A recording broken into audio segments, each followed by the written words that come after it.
ഞാനൊരു പള്ളിയിലച്ഛനോട് ഇങ്ങനെ വർത്തമാനമാണ്. പള്ളിയിലച്ഛന് വലിയ താല്പര്യം നമ്മുടെ ഭാഗവതം പഠിക്കുന്നത്. പള്ളിയിലച്ഛന്മാരെ ഭാഗവതം പഠിക്കുന്നത്, കാരണം അവർക്കെന്തെങ്കിലും പറയാൻ സ്റ്റഫ് വേണമെങ്കിൽ ഇതൊക്കെ പഠിക്കുന്നതായിരിക്കും. അപ്പൊ ഈ പള്ളിയിലച്ഛനോട് ഞാൻ ചോദിച്ചാൽ പറഞ്ഞു, നിങ്ങൾക്ക് ഈ സ്വർഗത്തിൽ പോകുന്നതാണ് എനിക്ക് പറയുന്നത്. ആരാ ഈ സ്വർഗത്തിൽ പോകുന്നത്? പള്ളിയിലച്ഛന് എനിക്ക് ബോധമൊന്നുമില്ല. അപ്പൊ ഞാൻ ചോദിച്ചു, സ്വർഗം സുഖമാണെന്നല്ലേ കേട്ടിട്ടുള്ളത് അല്ലേ? സ്വർഗത്തിന് നല്ല സുഖമല്ലേ? ഈ സുഖം അനുഭവിക്കാൻ നമുക്ക് സാധിക്കുന്നത് മനസ്സുള്ളതാണ്. രാത്രി ഉറങ്ങുന്ന സമയത്ത് നിങ്ങൾക്കിപ്പോ എന്താ പറയുക, ഭർത്താവ് പറയുക ഉറങ്ങിക്കിടക്കുന്നതായ 10 പവൻ ആരോ എന്നിട്ട് ഭാര്യയുടെ ഉറങ്ങിക്കിടക്കുന്ന ഭാര്യയുടെ കഴുത്തിൽ കൊണ്ടുപോയി 10 പവൻ ആലോചിച്ചു. ഭാര്യയ്ക്ക് സുഖമാവുമോ? ചില ഭാര്യയ്ക്ക് അപ്പം ബോധം വരുന്നു. ബോധമില്ലാത്തൊരവസ്ഥയിലാണ് മാല കൊണ്ട് കഴുത്തിലിട്ടതെങ്കിൽ സന്തോഷം ഉണ്ടാവുമോ? ഉണ്ടാവുമോ ഇല്ലയോ? സന്തോഷം ഉണ്ടാവണമെങ്കിൽ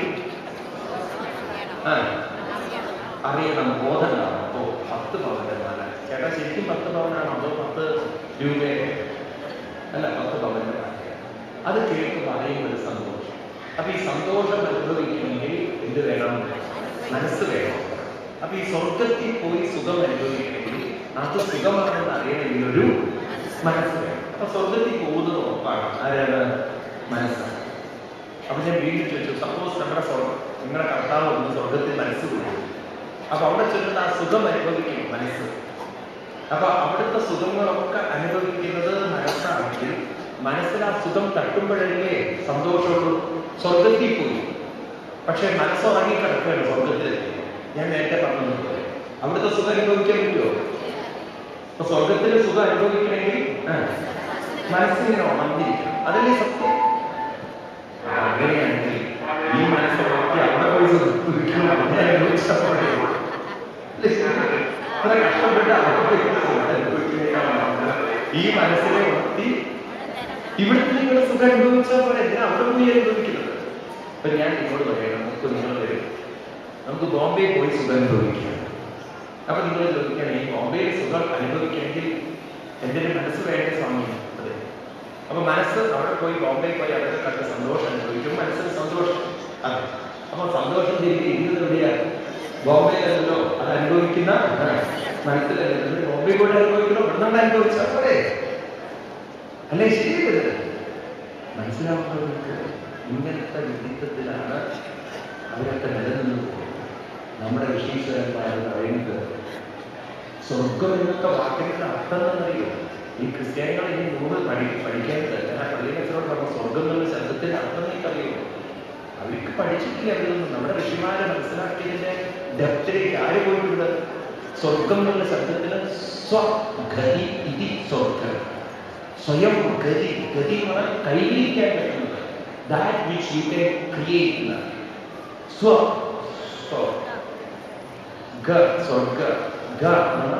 ഗതി.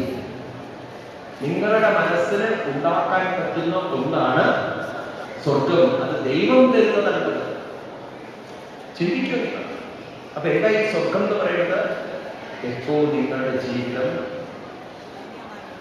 എന്തു വരുന്നതും ഭഗവാന്റെ നിശ്ചയമായി, ഭഗവാന്റെ പ്രസാദമായി ഉൾക്കൊള്ളാനുള്ള ശക്തി നേടുന്നുണ്ടോ അന്ന് നിങ്ങളുടെ മനസ്സ് സ്വർഗത്തിൽ. നിങ്ങൾ ആ ഗതിയിലേക്ക് മനസ്സിൽ ഉയർത്തി. അതിന്റെ പേരാണ് ഉന്നതി, പുരോഗതി. അല്ലെങ്കിലുള്ള ഗതിയുടെ പേരാണ് അധോഗതി. സ്വർഗം എന്ന് പറഞ്ഞാൽ പുരോഗതിയാണ്, മുന്നോട്ടുള്ള ഗതിയാണ്. അപ്പൊ നരകം എന്ന് പറഞ്ഞാലോ ഇന്ന അകം ഇനി നരകം. അകം എന്ന് പറഞ്ഞാൽ സന്തോഷം. ഏത് മനസ്സിലാണോ സന്തോഷമില്ലാത്തത് ആ മനസ്സിന്റെ പേരാണ് നരകം. ഇവിടെ തന്നെ നമുക്ക് ദുഃഖമാണെങ്കിൽ, ഇവിടെ തന്നെ വിഷമമാണെങ്കിൽ അവരെവിടെയിരിക്കണോ? നരകത്തിലിരിക്കണോ? ഞാൻ എന്റെ മക്കളും നല്ലിട്ടോ. കപില വാസുദേവൻ അമ്മയോട് പറയുകയാണ്, അത്രയും നരകസ്വർഗായി മാതൃപ്രയച്ഛതേ. അമ്മേ, ഇവിടെ തന്നെയാണ് സ്വർഗവും ഇവിടെ തന്നെയാണ് നരകവും. ശ്രീമദ് ഭാഗവതത്തിൽ 3ാം സ്കന്ധത്തിൽ 29ാം അധ്യായത്തിൽ ഞാൻ പറയുന്ന ശ്ലോകമൊക്കെ ഉള്ളവർക്ക് മുമ്പ് നിങ്ങളുടെ സ്വാമി വളരെ വിരുദ്ധം പറയുന്നത് കേൾക്കുന്നത്.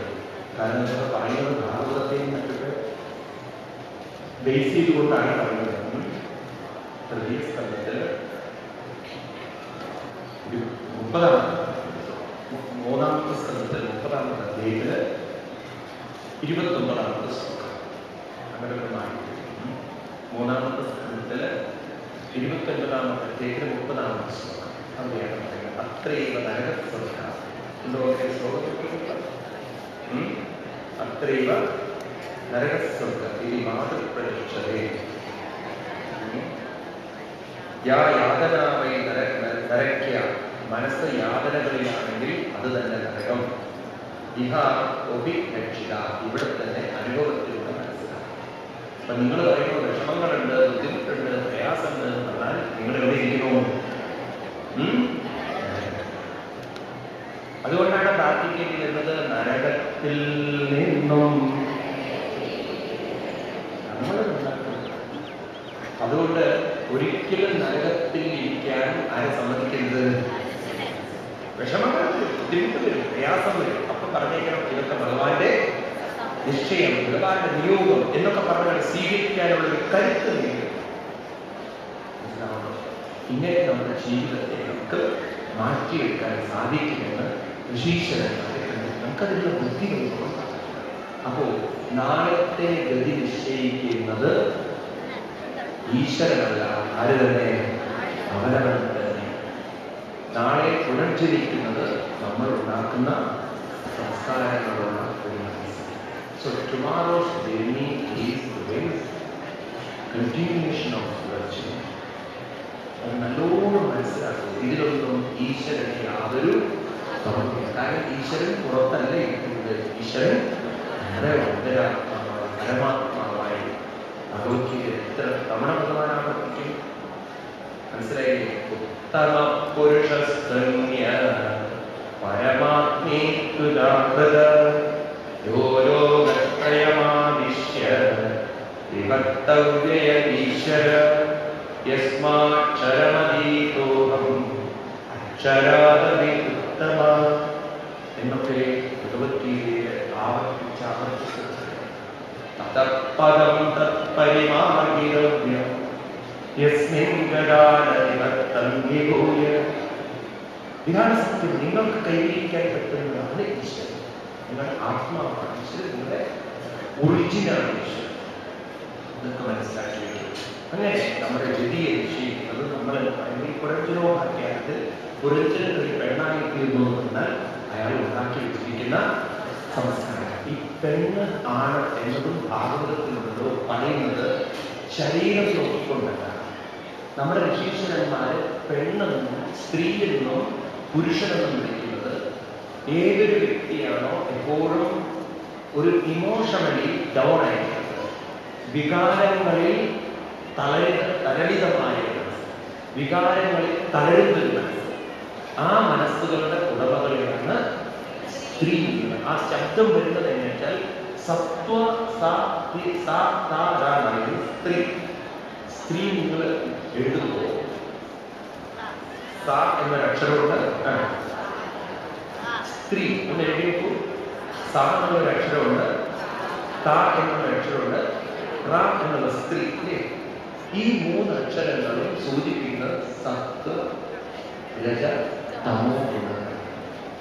ഈ സത്വരജ തമോ ഗുണങ്ങളിൽ പെട്ടുപോകുന്ന മുങ്ങിപ്പോകുന്ന മനസ്സുള്ളവരെയാണ് സ്ത്രീ. അല്ലാതെ ആണ് പെണ്ണ് ശരീരം നോക്കിയിട്ടാണ് പെണ്ണുള്ളത്. കുന്തിയിൽ തന്നെ പറയുകയാണ്, ഭഗവാനെ അങ്ങേ സ്ത്രീകൾക്കൊരിക്കലും മനസ്സിലാക്കാൻ പറ്റില്ല. അവിടെ പെണ്ണെന്നുള്ള അർത്ഥത്തിലല്ല, കുന്തിയിലെ പെണ്ണാണ് അല്ലേ? ആരാണ് സ്ത്രീകള്? കഥം പശ്യേമഹി സ്ത്രീകളാണ് കുന്തിദേവിയുടെ വാക്കുകൾ. സ്ത്രീകൾ എങ്ങനെ കാണണം അങ്ങേ എന്ന് പറഞ്ഞാൽ സ്ത്രീകൾക്കൊരിക്കലും അങ്ങയുടെ മഹിമ മനസ്സിലാവില്ല. കാരണം അവർ വികാരങ്ങളിൽ അനുഭവങ്ങളിൽ മുങ്ങിപ്പോയിരിക്കണം. അപ്പൊ പുരുഷൻ എന്ന് പറയുന്നത് ബുദ്ധിപൂർവ്വം ജീവിക്കുന്ന ധീരന്മാരെയാണ് പുരുഷൻ എന്ന് പറയുന്നത്. ഭഗവാന്റെ വാക്കുകളാണ് ഞാൻ ഈ പറയുന്നത്. പറയാണ് രണ്ടാമധ്യായത്തില് ഭഗവത്ഗീതയുടെ 2-ാം അധ്യായത്തില് 14-15 ശ്ലോകമാണ്. യം ഹിന വ്യതയം തേദേ പുരുഷം പുരുഷർഷഭ. അവര് പുരുഷന്മാരാണ്. ശരീരം കൊണ്ടല്ല പുരുഷൻ എന്ന് പറയുന്നത്. ഇന്ന് വിനയന്റെ വ്യഥ തൻ്റെ ജീവിതത്തെ ഒരിക്കലും താഴാൻ അനുവദിക്കാതെ ബുദ്ധിപൂർവം ധീരരായി ജീവിക്കുന്നവരെയാണ് പുരുഷൻ. നമുക്ക് പുരുഷനാവാനും പറ്റും. നമ്മുടെ വ്യക്തിത്വം എന്ന് പറയുന്നത് പുരുഷ സ്ത്രീ സംയോഗമാണ്. പുരുഷൻ എന്നാൽ ബുദ്ധി, സ്ത്രീ എന്നാൽ മനസ്സ്. അതുകൊണ്ടാണ് നമ്മുടെയൊക്കെ അവതാര രംഗത്ത് നോക്കുന്നുണ്ടോ, ശിവപാർവതി, രാമനും അതുപോലെ തന്നെ സീതയും, രാമകൃഷ്ണനും രാധയും, ഇതൊക്കെ സൂചിപ്പിക്കുന്നത് നമ്മുടെ ബുദ്ധിയും മനസ്സുമാണ്. ഇത് രണ്ടും ചേർന്നതാണ്.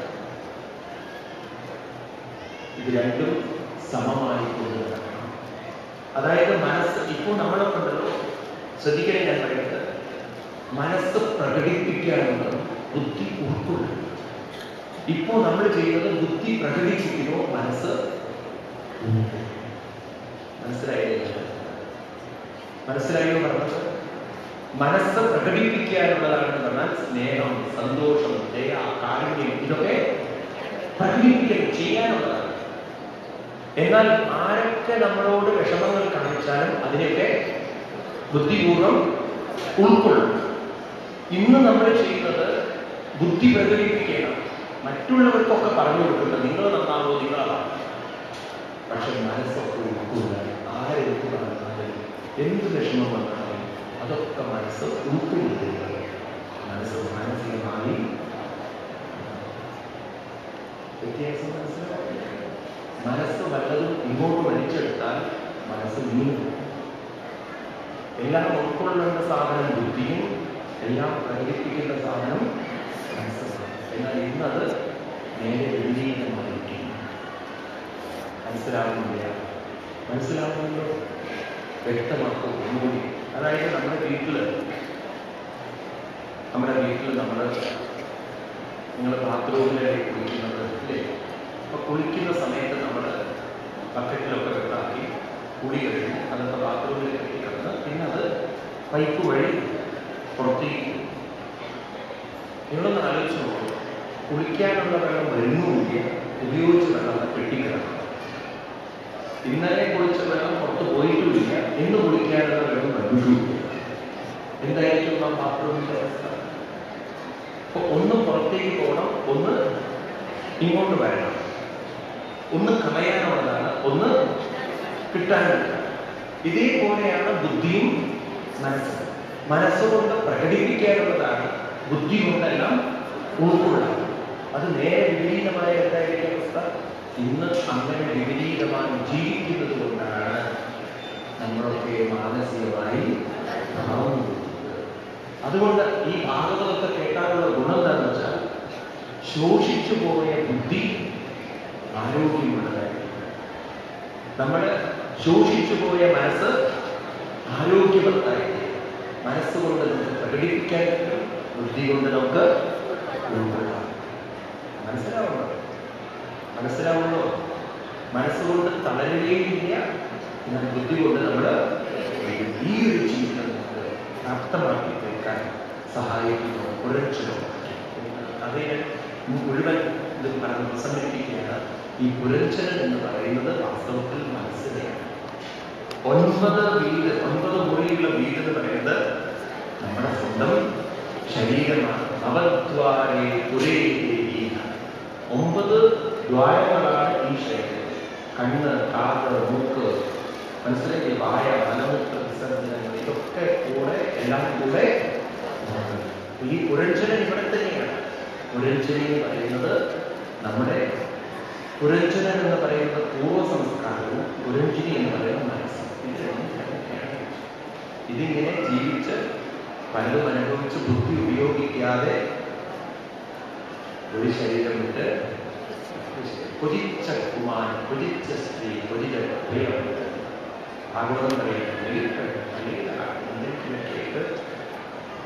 പുനർജനം കാമാന്യകാമയതേ മന്യമാന സകാമവ്യജായതേ തത്ര തത്ര.